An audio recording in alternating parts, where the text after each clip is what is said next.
I'm Pierce from Van Dunk Edits, and in June, I'm giving you 30 days of citation tips.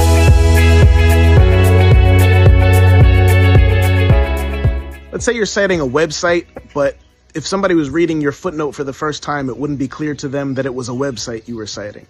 Maybe it's a government agency or a nonprofit organization, and the organization or the nonprofit's name was also the name of the website. You know it's a website, but your reader would be looking at it like, what is this?